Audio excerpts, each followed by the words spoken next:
एक विवादित बयान सामने आया है और ये विवादित बयान दिया है एनसीपी शरद पवार गुट के बड़े नेता जितेंद्र आव्हाड ने। सनातन धर्म को लेकर एक विवादित टिप्पणी उन्होंने की है, बयान दिया है। सनातन धर्म पर जितेंद्र आव्हाड ने विवादित बयान दिया। कहा है उन्होंने कि सनातन धर्म ने भारत को बर्बाद कर दिया। साथ ही जितेंद्र आव्हाड का कहना है कि सनातन धर्म नाम से तो कोई धर्म ही नहीं, हम हिंदू धर्म के अनुयायी हैं।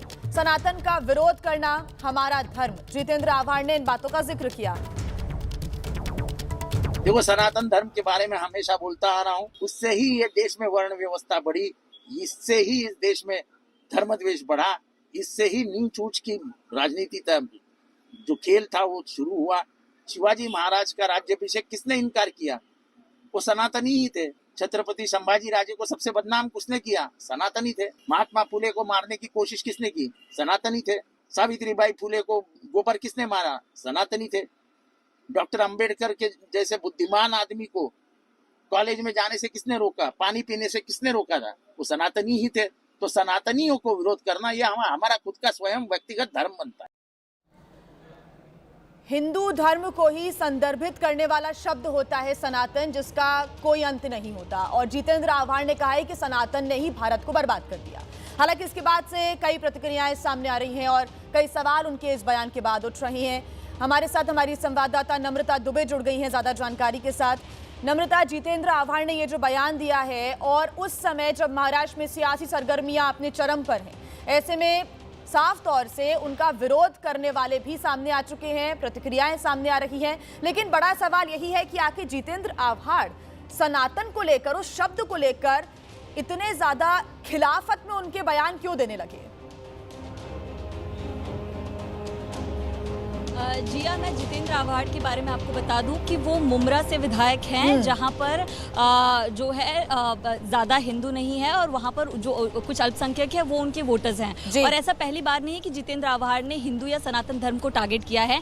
इसके पहले एनसीपी के एक शिविर में उन्होंने भगवान राम को लेकर टिप्पणी की थी कि वो मांसाहार करते थे, तो उसके पहले भी वो विवादों में रह चुके हैं। इस बार जब मालेगांव का वर्डिक्ट आया तो उस वर्डिक्ट को लेकर भी सनातन धर्म पर टिप्पणी करते हुए जितेंद्र आव्हाड नजर आ रहे हैं और अब खुलकर उन्होंने इस बात को रखा है। वो जानते हैं कि इससे रिएक्शन और बढ़ेगा और ज़्यादा जो उनके वोट बैंक है, जो खास तौर पर उनके इलाके की वोट बैंक है, उससे उनको अच्छा प्रतिसाद मिलेगा। और आपको बता दूं कि आगामी जो स्थानीय निकाय चुनाव है वो उनके विधायकी क्षेत्र में भी होने वाले हैं, तो कहीं ना कहीं एक चुनाव को मौका देखते हुए इस तरह के मुद्दे को उठाना वो उनकी फितरत रही है। जितेंद्र आव्हाड मुमरा से आते हैं, जहाँ पर लाखों अल्पसंख्यक ही उनके मतदाता हैं, वोटर्स हैं, और ऐसे में जितेंद्र आव्हाड अपने इस तरह के बयान के लिए हमेशा जाने जाते हैं। जितेंद्र आव्हाड के बयान पर भाजपा के महाराष्ट्र के नेताओं के रिएक्शंस भी आने शुरू हो गए। राम कदम ने कहा है कि इनकी विकृत सोच है, इनको ज्यादा बुद्धि नहीं है, सनातन पर इनको ज्ञान नहीं है। दूसरी तरफ तमाम भाजपा के नेताओं के साथ शिंदे गुट के नेताओं ने भी जितेंद्र आव्हाड के इस बयान का विरोध किया है। तो कुल मिलाकर जितेंद्र आव्हाड ने ये बयान कहीं ना कहीं जानबूझ कर दिया है, क्योंकि मालेगांव के निर्णय आने के बाद तरह तरह से सनातन आतंकवाद को लेकर जो मुद्दा उठा था उस पर ये शरद पवार गुट जो है वो हमेशा से एक न्यूट्रल स्टैंड लेता है। तो यहाँ पर जितेंद्र आव्हाड ने खुलकर इसलिए सनातन पर टिप्पणी की है, और ना सिर्फ टिप्पणी की है, तमाम जो महाराष्ट्र के बड़े क्रांतिकारी नेता रहे हों, राजा रहे हों, उनको इसमें इस्तेमाल किया है उन्होंने, ताकि हर वर्ग से एक तरह की सिंपैथी ले पाए सनातन के खिलाफ। और अब यहाँ पर एक बड़ी तस्वीर नजर आ रही है। और एक और बड़ी वजह है जितेंद्र आव्हाड की इस टिप्पणी के पीछे, साध्वी प्रज्ञा ने कहा था कि महाराष्ट्र के कई नेता इसमें शामिल हैं जिन्होंने उनको प्रेशराइज किया। तो बड़े नेताओं में शरद पवार और तमाम नेता जो हैं, जो उस दौरान कांग्रेस के साथ थे, उनका कहीं ना कहीं उन्होंने एक दूसरे बात के जरिए जिक्र किया था। तो इसी का जवाब देते हुए जितेंद्र आव्हाड ने अब सनातन धर्म पर ये एक बड़ी टिप्पणी की है जो नजर आ रही है। और उन्होंने ये टिप्पणी तमाम स्थिति को देखते हुए की, क्योंकि साध्वी प्रज्ञा लगातार कहती आ रही है कि महाराष्ट्र में जब कांग्रेस की सरकार तो नम्रता ये कह सकते हैं जो खुद को हिंदू धर्म का अनुयायी बताते हैं, उन्होंने ही किसी के विरोध के लिए या कहें तुष्टीकरण की राजनीति के लिए सनातन को ही सवालों के घेरे में खड़ा कर दिया। आप बने रहिएगा हमारे साथ। इस बीच महाराष्ट्र में देखिए, भाषा विवाद के बाद डांस बार को लेकर सियासी अध्याय और हुड़दंग की शुरुआत हो गई है, ऐसा लग रहा है। जी हां, राज ठाकरे की पार्टी के कार्यकर्ता अब डांस बार को निशाना बना रहे हैं।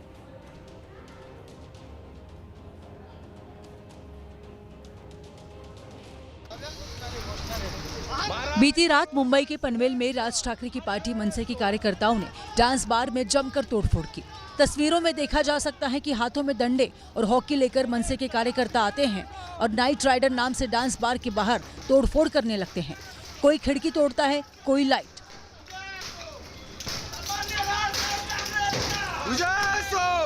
थोड़ी ही देर में डांस बार का हाल ऐसा हो जाता है कि पहचानना मुश्किल हो जाता है। इसके बाद भी मनसे के कार्यकर्ता उत्पात मचाते रहते हैं, लेकिन हैरान करने वाली बात ये रही कि वहां कोई भी पुलिस वाला नहीं था।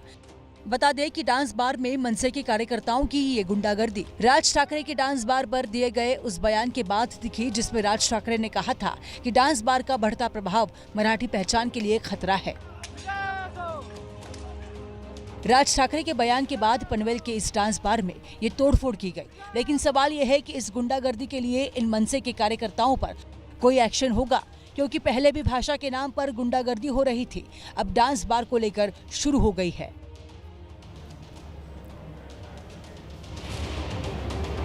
और देखिए, डांस बार में जमकर तोड़फोड़ की गई और हंगामे को राज ठाकरे की पार्टी यानी कि एमएनएस ने इसको जायज ठहराया है और इसी के बाद कई सवाल भी खड़े हो रहे हैं। पहले सुनवाते हैं आपको। Those dance bars were illegally run by some people, and in spite of giving several complaints to the police station, to the concerned authorities, there was no action taken on it. So ultimately the thing is that the people have come on the roads.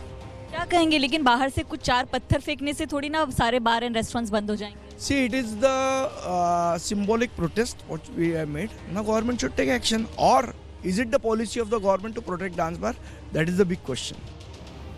और ज्यादा जानकारी के साथ हमारी संवाददाता नम्रता दुबे हमारे साथ जुड़ी हुई है। नम्रता, आपने एमएनएस के नेताओं के साथ भी बातचीत की, जायज ठहरा रहे हैं इस तोड़फोड़ को, लेकिन अब तो ऐसा लगता है कि राज ठाकरे मंच से कुछ बोलते हैं और तुरंत ही उनके कार्यकर्ता एक्शन में आ जाते हैं, सड़कों पर उतर आते हैं। जी बिल्कुल जिया, ये तस्वीर तब तक नजर आएगी मनसे कार्यकर्ताओं की जब तक बीएमसी इलेक्शन नहीं आता। तो ऐसे में स्थानीय निकाय चुनाव को देखते हुए लगातार नए मुद्दे उठाए जा रहे हैं और जैसे कि संदीप देशपांडे से हमने बात की तो उन्होंने खुलकर इसको जायज बताया है, क्योंकि जैसे जैसे राज ठाकरे का बयान सामने आता है, इस तरह की तस्वीर जो है वो सड़क पर देखने आती है। तो दूसरा एक सवाल महाराष्ट्र सरकार पर भी उठता है कि उनकी तरफ से ठोस कार्रवाई जो है वो देखने नहीं मिलती।